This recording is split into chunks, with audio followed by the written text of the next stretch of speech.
नमस्कार, सत श्री अकाल, आदाब। आज हम लोग बात करेंगे हेल्थ और हेल्थ इंश्योरेंस से रिलेटेड। ठीक है, तो ये टॉपिक जो है काफ़ी इंटरेस्टिंग है और फायदेमंद है, तो आप इस चैनल पे बने रहिए शुरू से अंत तक। मैं आपको इसमें ये कोई मैं फिटनेस ट्रेनर नहीं हूँ कि मैं आपको फिटनेस का जानकारी दूंगा, लेकिन ऐसा इंपॉर्टेंट बात बताऊंगा कि आपके जीवन में वो बहुत उपयोगी होगा। ठीक है, आगे बढ़ने से पहले मैं बता दूं, मैं engineer Rakesh Kumar, perfect mathematics classes से। तो हमारे चैनल को जरूर सब्सक्राइब कर लीजिए, शेयर और लाइक कीजिएगा। तो प्रायः ऐसा देखा गया है कि जैसे मैं टीचर हूं और हमारे क्लास में बच्चे आते हैं ऑफलाइन क्लास में पढ़ने के लिए, तो प्रायः ये मैंने अनुभव किया है कि जो बच्चे हैं, अब जो क्लास 11th और क्लास 12th में जो बच्चे हैं उनका एज ही क्या होता है, 17-18 मुश्किल से होता है। ठीक है, तो या 19-20 पकड़ लो ज़्यादा ज़्यादा। तो अगर ये बच्चे आते हैं और कोई बच्चों में मैंने ये अनुभव किया, मैंने देखा कि 1 घंटा के अंदर ही, 2 घंटे का क्लास अगर है तो 1-2 घंटे के अंदर ही 4-5 बार ये एसी चलते रहता है। और मतलब इस तरह से तो कहीं ना कहीं प्रॉब्लम तो है, बिकॉज अगर आप 1-2 घंटे में आप जवाई उंगली इतना ले रहे हैं तो कहीं ना कहीं हेल्थ का इशू हो सकता है। कभी कभी बच्चा जो है एब्सेंट हो जाता है और मैं पूछता हूं जब उससे कि क्यों आज बच्चा एब्सेंट तुमने किया, कल क्यों नहीं आया। और कुछ बच्चे में तो ये खासकर प्रायः ये देखा गया है कि वो एब्सेंट कुछ ज्यादा ही रहता है। पूछने पे ये बताया जाता है, अब आपको लग रहा होगा कि बच्चा तो झूठ भी बोल सकता है क्योंकि वो हेल्थ का ही प्रॉब्लम बोलेगा और बाकी चीज के लिए बोलेगा तो आप डांट दीजिएगा। तो ऐसा नहीं है, क्योंकि गार्जियन से भी बात होती है, पेरेंट्स से भी बात होती है। उस बच्चे के पेरेंट्स से मैंने बात किया और बताया कि सर ये थोड़ा बीमार रहता है, हेल्थ का इसका इशू है, इसलिए ये मुझे भी बता देता है कि मैं आज कोचिंग नहीं गया था।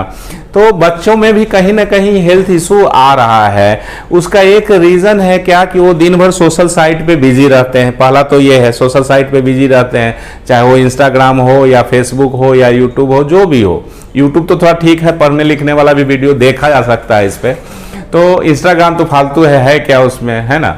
तो इस पे बिजी रहते हैं और बच्चों का कहीं ना कहीं वो मानसिक तनाव भी आता है मोबाइल पे, सोशल साइट पे बहुत देर तक बिजी रहने पे। और आजकल ऑनलाइन क्लास भी बच्चे कर रहे हैं, वो तो और बेकार है। ऑनलाइन क्लास कोई क्लास नहीं होता है, लेकिन आप लोग कर रहे हैं तो ठीक है, अच्छी बात है। सफलता मिलेगा नहीं मिलेगा उसका भगवान भरोसे। ठीक है, तो अभी हम उस टॉपिक पे नहीं जाएंगे। अभी हम हेल्थ और हेल्थ इंश्योरेंस से रिलेटेड बात करेंगे। और मैं टीचर हूं तो मुझे भी टाइम नहीं मिल पाता है, क्योंकि दिन भर तो बैच में बच्चों को पढ़ाते रहिए, सुबह से लेके शाम तक, रात तक आप इसी के बारे में सोचते रहते हैं। और ये जैसे ये डिजिटल बोर्ड है, इसी पे पढ़ाना है, हमारी दुनिया यही क्लासरूम होती है। तो कहीं ना कहीं हम लोग भी एक्सरसाइज और फिजिकल फिटनेस पे ध्यान नहीं देते हैं, जिसके कारण हेल्थ इशू आता है। ठीक है, और आजकल तो एक टेक कंपनी क्या है कि एकदम यंगस्टर को ले रही है, जो मतलब यंग है, 35 लिमिट कर दिया है बहुत जगह। बहुत से कोचिंग में, ब्रांडेड जो कोचिंग है उसमें, जहाँ टीचर जो होता है वो ऐसे ऐसे करते रहता है, हेलो बच्चों, हिल जाओ बच्चों, लग रहा है ऐसे ऐसे करने से वो ज़्यादा अच्छा पढ़ा देगा। लेकिन क्या कर सकते हैं, जब ये टेक कंपनी का अपना सोच है कि यंग रहेगा, हेल्दी रहेगा, अच्छा हेल्थ रहेगा, तो वो ज़्यादा समय तक हम क्लास ले सकते हैं, उसका खून चूस सकते हैं, उस टीचर का खून चूस सकते हैं। समझ में आ रहा है बात। जैसे मैं टीचर हूं और ऐसे बहुत सारे टीचर जो होंगे, चाहे वो प्राइवेट शिक्षक होंगे या गवर्नमेंट शिक्षक होंगे या होम ट्यूशन पढ़ाते होंगे, जैसे भी पढ़ाते हैं। ठीक है, तो हेल्थ का कहीं ना कहीं ध्यान नहीं रहता है। अब हम टीचर हैं, हम लोग दूसरे को जागृत कर रहे हैं, दूसरे को ज्ञान दे रहे हैं, प्रकाश भर रहे हैं जीवन में, और हमारे ही जीवन में अंधकार आ जाए तो ये बहुत गलत चीज है। ठीक है, मान लीजिए खुदा न खास्ते आप एक बार बीमार पड़ जाते हैं, तो सोचिए वो हॉस्पिटल का खर्चा क्या होता है, जो हम शिक्षक कभी दे सकते हैं। हम शिक्षक के पास होता क्या है, हम शिक्षक के पास कुछ नहीं होता है, पैसे का हमेशा अभाव रहता है। वो तो छोड़िए, हॉस्पिटल का बिल तो छोड़ दीजिए, हम लोग रेगुलर हेल्थ चेकअप भी नहीं करवा पाते हैं। इसका रीजन क्या है कि पैसा खर्च होता है। हेल्थ चेकअप अगर करवाएंगे तो पैसा खर्च होगा। ये कहानी सिर्फ मतलब लोअर मिडिल क्लास का नहीं है, मिडिल क्लास का भी है। सब जितने भी हैं, जिनके पास पैसा है तो वो तो ईयरली, मंथली, जो भी हो, है ना, हाफ ईयरली वो जाके अपना चेकअप करवाते रहते हैं। अब मुख्यमंत्री को क्या दिक्कत है यार, वो हमेशा हेल्थ चेकअप करवाते रहता है, उसको क्या कौन सा बिल का झंझट है। ठीक है, आप एक छोटा सा बीमारी अगर आपको खुदा न खास्ते हो जाता है और अगर हॉस्पिटल में हॉस्पिटलाइज हो जाते हैं तो समझिए कि आपका पूरा 10 साल का कमाई निकल जाएगा। बिल तो ऐसे हॉस्पिटल वाला बनाता है कि मानो लगता है कि पैसा पैर पे लटक रहा है और उसको जाके तोड़ लेना है ना। तो ऐसा तो है नहीं। और बहुत सा ऐसे मैंने परिवार को देखा है कि जिन्होंने हेल्थ इंश्योरेंस लेके नहीं रखा है और हॉस्पिटल का बिल देने के लिए उनको जमीन तक बेचना पड़ा। ठीक है, तो ये मुद्दा क्या है, गंभीर है, इतना सरल नहीं है जितना हम लोग इसको सोचते हैं।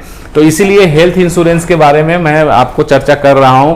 और मैं आपको बता दूं, कोई ये पेड एडवर्टीजमेंट में मैं नहीं कर रहा हूं। मैं कोई शाहरुख खान, आमिर खान और अमिताभ बच्चन या मुकेश अंबानी नहीं है। ठीक है, कि मेरा जो वीडियो है बहुत दूर तक जाएगा और इस कंपनी को फायदा हो जाएगा या जो, ऐसा कुछ नहीं है। जस्ट मैं हेल्थ के लिए ये बैकग्राउंड हमको चाहिए था, इसलिए मैंने इसका बैकग्राउंड ले लिया। ठीक है, तो आप हेल्थ चेकअप करवाते रहिए पहला, और हेल्थ इंश्योरेंस जरूर लेके रखिए। हेल्थ इंश्योरेंस आपको लगेगा, जैसे मैंने हेल्थ इंश्योरेंस लेके रखा है, नीवा बुपा का हेल्थ इंश्योरेंस है, मैं और मेरे परिवार के जितने भी सदस्य हैं मैंने उनको कवर किया है। और आज के तनावपूर्ण जीवन में आपको बीमार पड़ना ही पड़ना है। तो हेल्थ इंश्योरेंस से फायदा क्या होगा कि वो ईयरली तो आप पैसा देंगे, खुदा न खास्ते आपके साथ अगर कुछ नहीं हो रहा है तो अच्छी बात है, लेकिन खुदा न खास्ते अगर कुछ हो जाता है, कोई गंभीर बीमारी आ जाती है, क्रिटिकल बीमारी आ जाती है, जैसे कैंसर वगैरह हो गया या टीबी या कुछ भी हो गया। ठीक है, क्योंकि अभी आजकल तो सर्दी जुकाम और ये डेंगू फेंगू में हॉस्पिटल में जाइएगा तो 1 लाख का बिल बना देगा। ठीक है, लेकिन आपके पास अगर हेल्थ इंश्योरेंस रहेगा तो आप मेंटल सेटिस्फाइड रहोगे, मेंटल पीस रहोगे कि चलो कोई बात नहीं है, 5-6 लाख तक का बीमारी जो है वो तो हॉस्पिटल कवर कर लेगा, इसलिए कि हेल्थ इंश्योरेंस मेरे पास है, डरने की कोई बात नहीं है। ठीक है, और डे बाय डे इसको अपना इंक्रीज करते जाइए, जो इसका वैल्यू है। अब 5 लाख का आपने लिया है तो आप उस क्लेम को और बढ़ाते जाइए थोड़ा सा। ये तो हेल्थ इंश्योरेंस बहुत जरूरी है। हेल्थ इंश्योरेंस के बिना आप अगर हैं तो ये कहीं ना कहीं आपसे मिस्टेक हो रहा है। हेल्थ इंश्योरेंस ले लीजिए, आप किसी भी कंपनी का हेल्थ इंश्योरेंस ले लीजिए, लेकिन हेल्थ इंश्योरेंस रखना चाहिए। देखिए एक्चुअली भारत में, इंडिया में, मैं यहाँ आपको जो बोल रहा हूँ, मैं perfect mathematics classes Patna boring road से बोल रहा हूँ। ठीक है, हेल्थ इंश्योरेंस तो बिहार में भी बहुत कम ही लोग रखता होगा, जिसके पास बहुत पैसा है वो लेके रखता है। और बहुत लोग तो ये सोचते हैं पैसा का बर्बादी है, अभी हमको कौन सा बीमारी, हम तो यंग हैं। ठीक है, तो यंग है तो अच्छी बात है, बीमारी नहीं आ रही है, बहुत अच्छी बात है। भगवान से कामना कीजिए, ऊपर वाले से कामना कीजिए कि स्वस्थ रहिए और दूसरे को भी स्वस्थ रहने का आशीर्वाद दीजिए, गुरु मंत्र दीजिए। लेकिन अगर एक बार कहीं हॉस्पिटल का चक्कर काटना पड़ा तो समझिए कि क्या होता है। वो जो हॉस्पिटल का चक्कर काट रहा है, यहां तो मरीज मर गया है और उसको वेंटिलेटर दिए हुए दिल धक धक धक धक धक धक करके बिल बना रहा है। तो हॉस्पिटल का तो ये होता है। तो कहीं ना कहीं आपके पास अगर इंश्योरेंस रहेगा तो समझिए कि पीछे से एक भगवान खड़ा है सपोर्ट करने के लिए। तो ये हेल्थ इंश्योरेंस लेना चाहिए। तो आजकल का ये डिमांड है, ये जरूरत है कि हेल्थ इंश्योरेंस रखना चाहिए और हेल्थ चेकअप साल में एक बार कम से कम करवाते रहिए। हेल्थ इंश्योरेंस रहने से ये होगा, आप टेंशन फ्री रहेंगे। भगवान न करे, खुदा न खास्ते आपको अगर कोई मेजर इलनेस हो जाता है तो हॉस्पिटल का खर्च आपसे नहीं लिया जाएगा, वो हेल्थ इंश्योरेंस कंपनी देगी।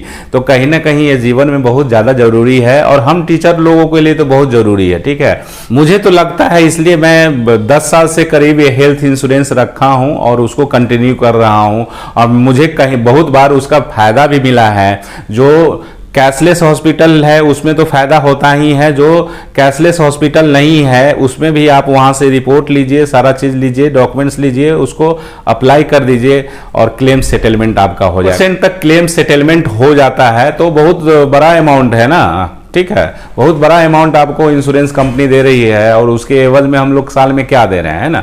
तो कहीं ना कहीं ये बहुत फायदे वाला चीज होता है। और हेल्थ इंश्योरेंस से रिलेटेड आपकी क्या राय है, आप क्या विचार रखते हैं हेल्थ और हेल्थ इंश्योरेंस से रिलेटेड। ये वीडियो आपको कैसा लगा जरूर लिखिएगा। हम लोग को भी अच्छा लगता है कि अगर हम अच्छा कंटेंट बना रहे हैं और हम मेरा अप्रिशिएशन हो रहा है तो कहीं ना कहीं और मोटिवेट होकर और अच्छे अच्छे वीडियो आपको दे सके, अच्छे अच्छे कंटेंट प्रोवाइड कर सके। तो आज के लिए इतना ही। थैंक यू, धन्यवाद, टेक केयर।